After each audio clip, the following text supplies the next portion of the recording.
Noong unang panahon, sa isang malayong bayan ay may isang babae na masasabing walang swerte sa buhay. Siya ay si Camallia. May asawa at mga anak si Camallia, ngunit siya ay nagtitiis ng katakot-takot na hirap. Maraming bisyo ang asawa ni Camallia. Bukod sa hindi na siya nabibigyan ng pera, ay sinasaktan pang madalas. Dahil sa halos walang ibili ng pagkain, naisipan ni Camallia na pumasok na lang ng labandera sa kalapit bahay. Nagtiis siyang maglaba sa buong maghapon. Hindi niya maatim na makita ang kanyang mga anak ay nag-iiyakan sa gutom.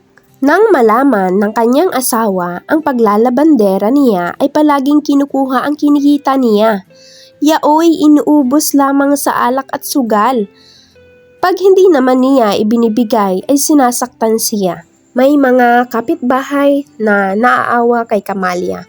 Madalas ay binibigyan ang mag-iina ng pagkain at mga lumang damit. Gayon na lamang ang galit ng asawa ni Camallia nang mabatid ang tungkol sa pagbibigay tulong.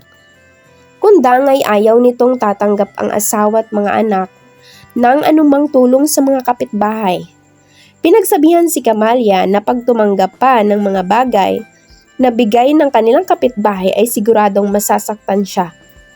Bunga niyon, hindi na binigyan si Camallia ng kahit na anong tulong ng mga mababait niyang kapitbahay. Ayaw nilang masaktan pa ang kaawa-awang babae. Nahabag ang panganay na anak ni Camallia sa kanya, kaya napilitang magtrabaho ito. Paglilinis ng sapatos doon sa bayan ang kanyang hinarap. Nang matuklasan ng ama na kumikita ang anak sa paglilimpya buta, katulad ng ginawa sa kanyang ina, ay kinuha rin niya ang kinikita. At gaya ng dapat asahan, inuubos din sa sugal at alak. Sa gayon, madalas na hindi kumakain ang mag-iina.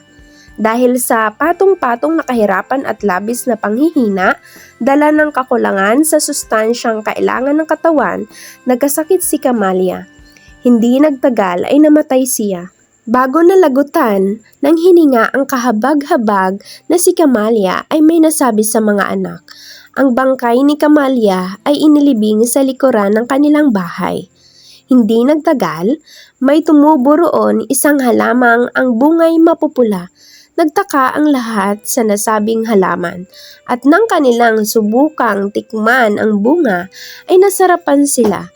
Dumami ng dumami ang nasabing halaman. Ang bunga niyon ay naipagbibili ng magkakapatid sa mga tagabayan, at bumuti nga ang kanilang buhay. Katulad ng sinabi ng kanilang ina bago ito na mayapa, nagkatotoo rin na nagbago ang ugali ng kanilang ama. Nagsisisi ito sa mga nagawang pagkukulang. Minahal na niyang mabuti ang mga anak. Ang halamang nagbigay ng bagong buhay sa mga anak ni Camallia ay tinawag na kamatis. Ito'y kuha sa pangalan ni Camallia sa kanyang pagtitiis sa buhay.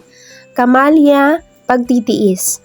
At magmula noon, ang kamatis ay nakilala bilang isang masarap na pagkain at pampalasa sa ulam.